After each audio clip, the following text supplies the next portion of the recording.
Hello, everyone. If you could just take your seats for the last session of the day.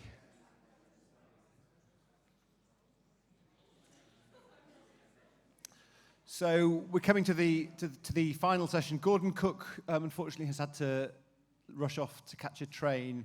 He's asked me to introduce two speakers who we've got lined up, who've been newly inducted into the College of Myeloma. So the College of Myeloma is an organisation that's allied to UKMS. And it recognises individuals who've made a contribution to the field of myeloma, either in the UK or abroad. And they'll also provide some support and voice of experience for when reformulating policy, coming up with trials. So we've got three people who we're going to be inducting into the Hall of Fame today. First of all is Matthew Streetley, who I just wanted to mention, who's unable to join us, but Matthew was a long-serving member on the UK Myeloma Society executive. He was particularly important in advocacy work, where he led a lot of the appraisals to NICE, getting over the line many of the drugs that we've got access to today. Continues to be hard at work. I suspect he's hard at work now, but I just wanted to mention him, thank him for his contribution over the years and look forward to his contribution in the future. We've got Professor Ray Poles here, but we've also got, before we come to him, Professor Philippe Moreau should be dialing in from France. So just check he's here. Good afternoon. So, hello, Professor Moreau. I'll just give a brief introduction for those of you, very few of you who may not have heard of Professor Moreau. Philippe Moreau is a professor of clinical hematology. He's the head of translational research at the University Hospital of Nantes in France. He's had a huge profile in myeloma trials. You'll have seen his name across many of the pivotal trials that influence the way that we practice today. Trials including drugs like carfilzomib, venetoclax, daratumumab, isatuximab, teclistamab. He has received numerous awards, of which this is obviously the highlight. And we're delighted to welcome him today to speak about his experience over the last few years in myeloma. Thank you very much. Thank you so much. First of all, I'm very, very grateful, in fact, for this nomination today. And you can see my slides? Yes, we can. Thank you. And you know that you asked me to speak about my career, and well, in fact, talking about oneself is very, very difficult for me, but I would be, next slide. Next slide. In fact, I would be nobody, without Jean-Luc Arousseau, my mentor in Nantes, when I met him in 1987, 36 years ago. I'm 60, in fact, to start the School of Hematology. A great mentor, a fantastic man, and also Michel Attal. And the two of them introduced me into the French cooperative group IFM, and to run academic trials. And for sure, one of my first messages is that we need strong, very strong cooperative groups. Next slide. And they trusted me very, very quickly, and I was lucky, very lucky, to be the first author of this paper, the comparison of MEL 200 as a conditioning versus total body irradiation and MEL 140. It was a long time ago, establishing MEL 200 as a standard of care. Next slide. And with the French group, we did many, many studies, as you know, on induction with bortezomib index, with VTD. This is one example. Next slide. We also did compare prospectively VRD versus VRD and autologous stem cell transplantation. And I was very lucky as well to be the senior author of this paper that is discussed in every meeting when we are discussing frontline stem cell transplantation for young patients. Next slide. And you know that we also run the Cassiopeia study, and we were very, very proud, that one academic study, the sponsor was IFM, was able to lead to the approval of the first quadruplet combination, VTD plus daratumumab. Next slide. And I had to fight really a lot, to design this MIDAS study that is ongoing. The study is closed for enrollment.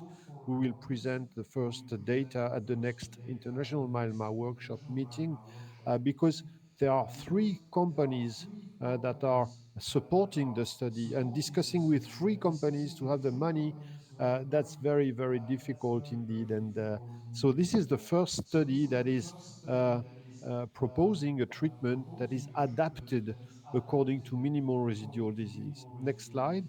So we need very strong academic groups, but we need also, and that's my second message maybe, strong collaborations, and a long time ago now, we looked for a very large number of patients treated in France, treated in the Netherlands with the Hoven group, in Italy with the GMEMA group, and in Spain with the PETEMA group, and we merged the data of four different studies, more than 1,600 patients, looking at overall survival and prognostic factors for OS.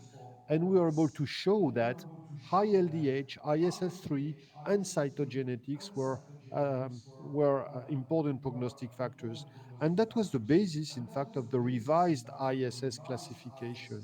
And it will not have been possible without strong collaborations between academic groups. Next slide.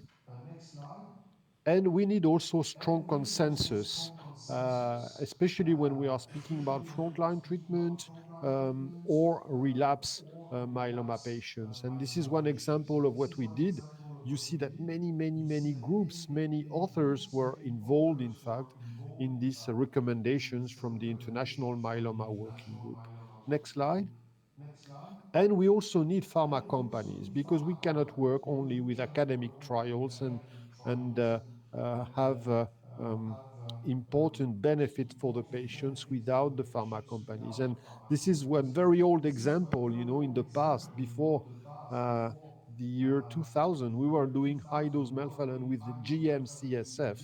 And this is the first study that I was able to publish a placebo-controlled trial, in fact, with a pharma company. Obviously, we are never using any more GM-CSF now. The next one, and for example, the sub-Q administration of bortezomib was based on this phase 3 study with the collaboration with Johnson at that time. And next slide. And also, we have promoted Xalendex based on the phase 3 randomized study with Takeda. Next slide. And DRD, the Pollux study, I was also the senior author of this paper. That's very important for the patients when you're looking at PFS and OS. There is an OS benefit with DRD in the relapse setting for sure. Next slide. And more recently, we tested isatuximab in combination with KD, and the UKMS study is also a very important one for patients LEN refractory, for example. Next slide. And more recently, the revolution of bispecific antibodies, and teclistamab, to my opinion, is a revolution, and bispecific antibodies targeting BCMA or other antigens as well. Next slide. So we need strong academic groups, we need collaborations, we need pharma companies, and we need a society, in fact. And the International Myeloma Society, to my opinion, is really key for the future. Next slide. Um, this is the goal. These are the goals, in fact, of our society. The race to cure myeloma, a race for research, advocacy, clinical care, and education. Next slide. Uh, I'm very, very happy and proud to be the president for the next 4 years of this society that is very active. In fact, next slide. We are promoting education, research, and we have now more than 70 countries, and the number of members is really increasing very, very fast, and that's good for all of us. Next slide. And we need to have brilliant co-workers. And I was very happy 2 years ago when Cyril Touzeau, my co-worker, became professor in Nantes and is working very, very hard with me, and is now the PI of many, many studies in France and at the international level as well. Next slide. So we need all of us to be united, and I'm Again, very, very, very grateful to your society for this nomination today. Next slide. And I thank you for your very kind attention.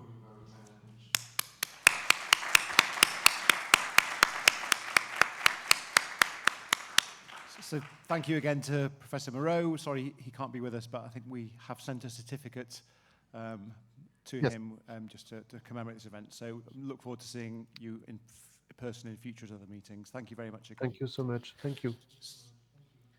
So I would say, how do you follow all of those trials? I think the answer is developing autologous stem cell transplant for myeloma might be one way to do it, which sort of leads me on to the third member who's being nominated today, who's Professor Ray Powells. Again, hugely illustrious career, primarily known for his work at the Marsden, all manner of hematological malignancies, probably less subspecialized than we have to be today. But I think melphalan, high-dose melphalan, followed by autologous stem cell transplantation, who really has been a standard which is only now just starting to be questioned sort of 30, 40 years later. So again, it's a huge privilege for Professor Powells to come to address us today. Thank you very much.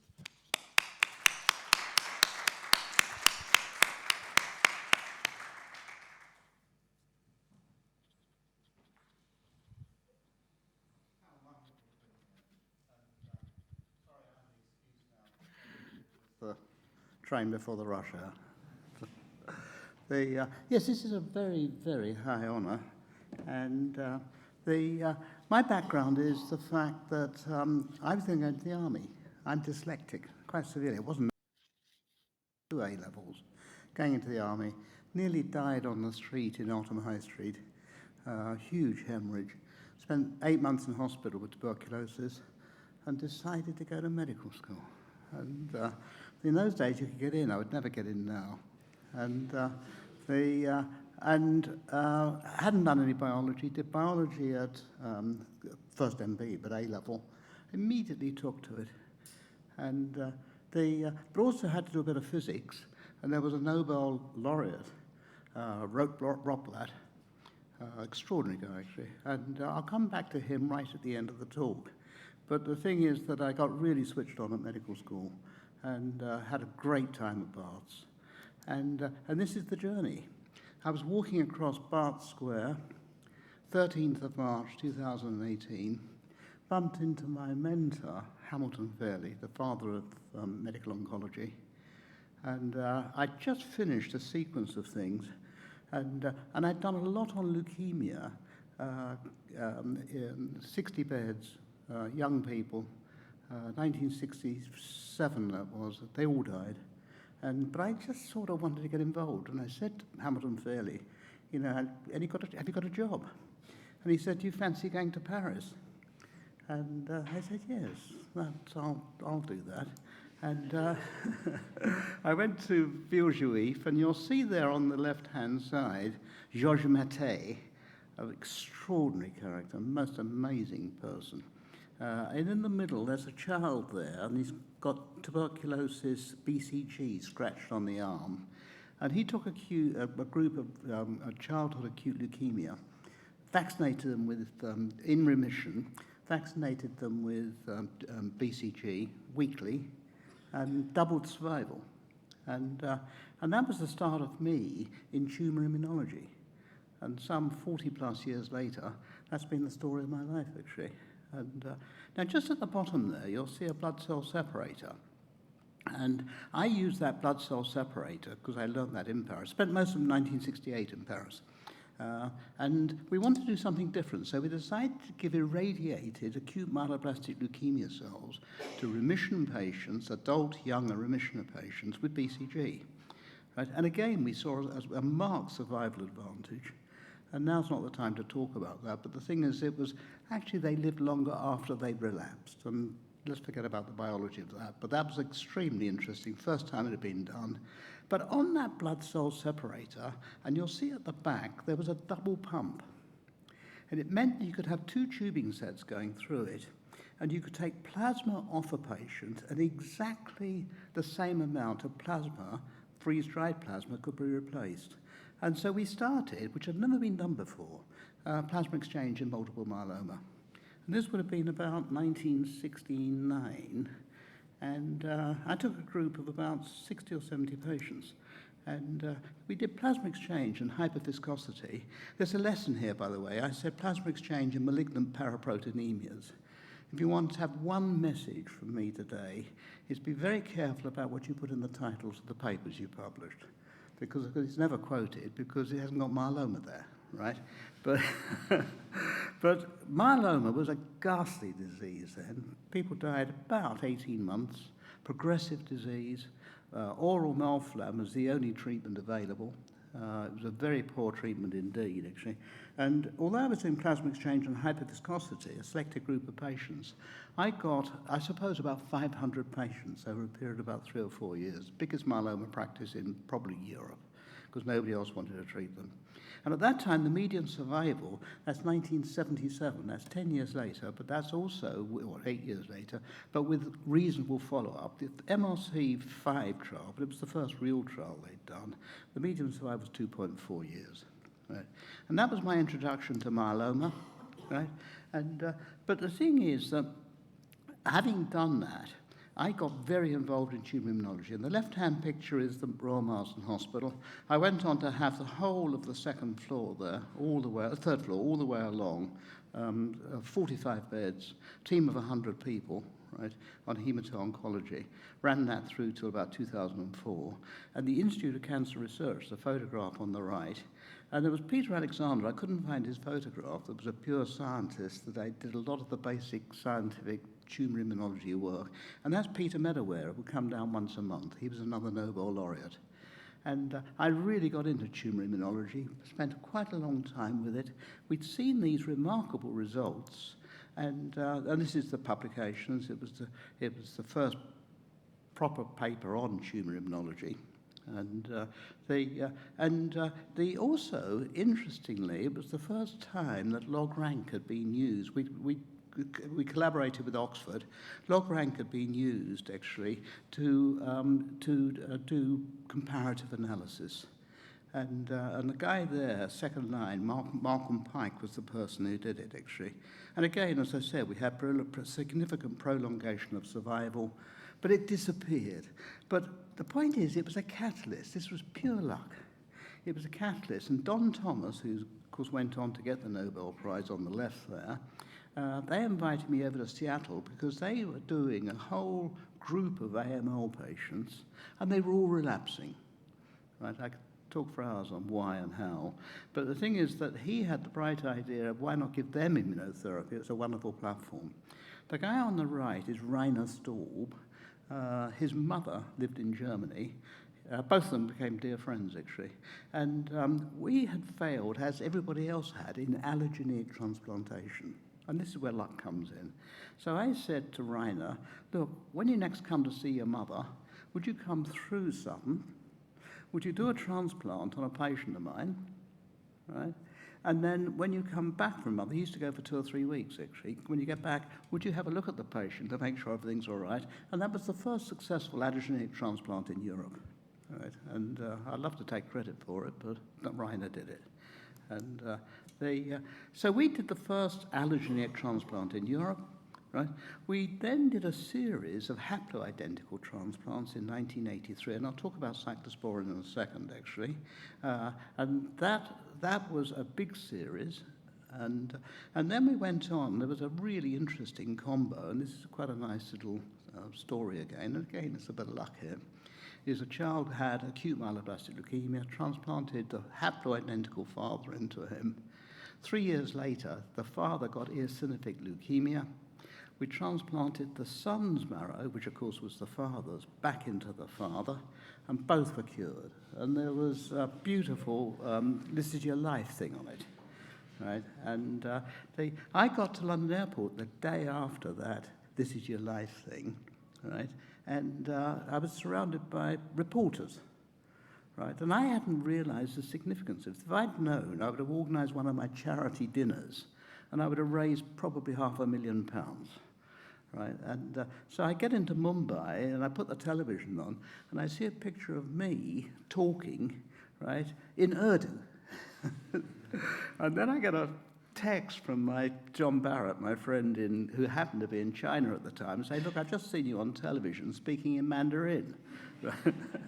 And we never spotted the significance of it. We should have known right along that that really captures the population. 2 front pages of the Daily Mail, 2 days running. And what that happens then, and again it's an extraordinary story, is thalidomide was actually being used for leprosy. And there was indications in mice that it would be effective against chronic graft-versus-host disease. And Seema Singhal at the top there, who went on to publish the definitive paper the first paper on thalidomide, she was in my unit at that time. She and Jayesh, between them, just amazing couple actually. And we even wrote a paper, thalidomide in GVH, right? And that included were 2 or 3 patients that we'd done an allograft on them in myeloma, which of course you wouldn't be able to see the effect on the myeloma because they'd had allografts, actually. And again, what an extraordinary story, actually. And now, what about this first autologous transplant? This was a Lancet paper, McElwain and myself, Tim McElwain. He had a tragic death, actually. He committed suicide, actually, and tragic death. And he was probably my dearest friend at medical school. And in Lancet, we published that. And the story there was we'd already done 274 patients with acute leukemia that we'd given high-dose melphalan to as part of autologous transplantation for acute leukemia.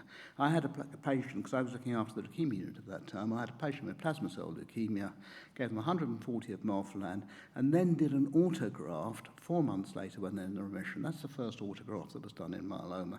It opened a door, because in those days there were no ethics committees. So you actually had huge responsibility on yourself to not do things that were unethical, right? And so that's the story, actually, of high-dose melphalan. And that's a treatment that's persisted for 40 years. We had an IMWG meeting, actually, in, I've forgotten now, Paris, I think it was, in April. And Ken Anderson, stood up and said, do you realize that to this month, this was 40 years since we did the first autograph? There aren't many treatments that lasted for 40 years, right? And now, here's another bit of serendipity, cyclosporin A. I used to teach at the Italian summer school every year, and beautiful. And it was in Arisha, that's a hill town in Sicily. And I missed the main plane going back from Palermo, had to take a small plane that flew me to the coast, right?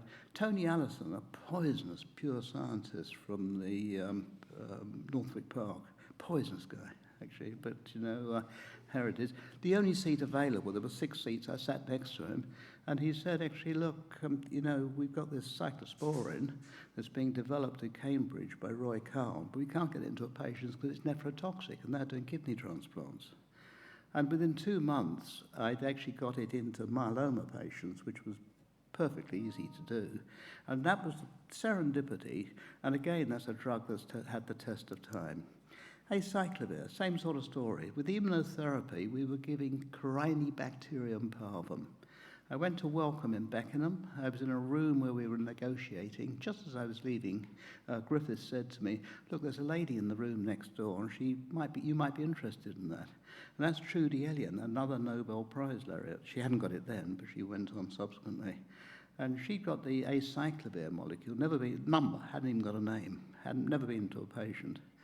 And I had a patient with herpes simplex pneumonitis.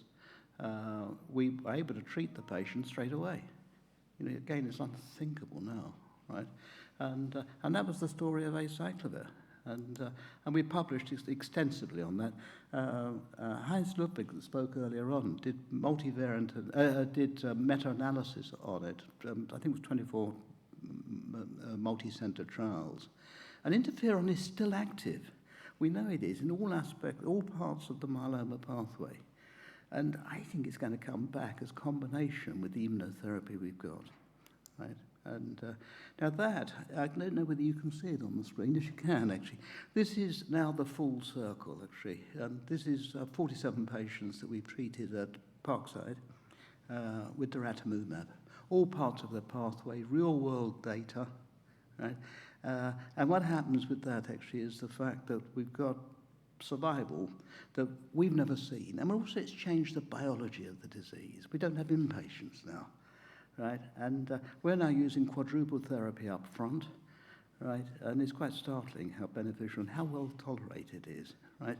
And that's a 50-year journey I've had, a real circle, 50-year journey of immunotherapy of cancer, actually. And if you look at real-world data that we published when I was at the Master in 1997, as a comparison, I had a huge practice of myeloma at the Royal Marsden. And what happens is I was able to use the postcode of the patients to see the ones that we were following full time, but lived within our area. And that was 4.7 years, I think the survival of that was. And so you can see that the survival that I got on that daratumumab pathway, which is definitely about 10 years, it says 17 years on it, but it's 10 years. It's a dramatic improvement, actually, since 1997. And it's really changed the whole shape of myeloma. And now, a little bonus, 2 slides, right? I treated 294 patients with acute leukemia that had autologous transplants and had total body irradiation. So the transplant, there wasn't GVH and so on. And suddenly I had a huge resource there because I suddenly knew a lot about people getting badly irradiated, except we were rescuing them, right? And we set up the EBMT Nuclear Accident Committee. That's opened up the most extraordinary part of my life, right? And it comes back, actually, I think, to being dyslexic, where you get your brain working neurodiverse, actually. And so, just an example at the bottom there. I'm involved with Ukraine at the moment. Did Fukushima and Chernobyl. I've been a guest of the People's Liberation in China, right? In September, I gave a talk to NATO, right? What an extraordinary life we live. Hugely thanks, wonderful honour. So proud to be part of the UK multiple myeloma society, right? So happy to see you embracing everything there is. And, I have no doubt at all that UK right now, with people like Gordon Cook and so on, actually, and the young group that I saw mostly today, we actually lead the world, actually. I'm very, very proud to be part of it. Thank you very much.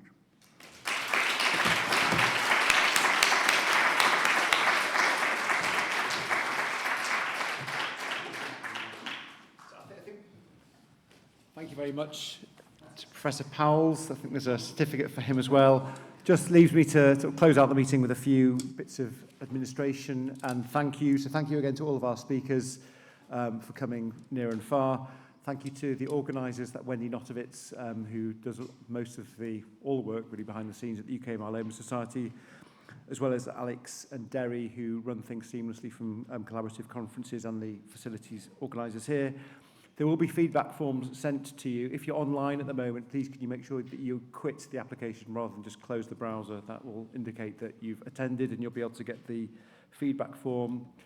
Plug for the next meeting in spring, which has provisionally been titled Controversies and Uncertainties in Myeloma. We'll be looking at things like, is there still a role for autologous stem cell transplant? Is 40 years now the time to be reviewing it? Also, should we be treating smouldering myeloma, and if so, when and in what cases? And we've had a confirmation of the next keynote speaker will be Professor Niels van der Donk from the Netherlands. We'll be speaking about immunotherapies and CAR T-cell therapy. If you have any feedback, please let us know, good feedback and bad feedback, what we can do better next time, what you've enjoyed.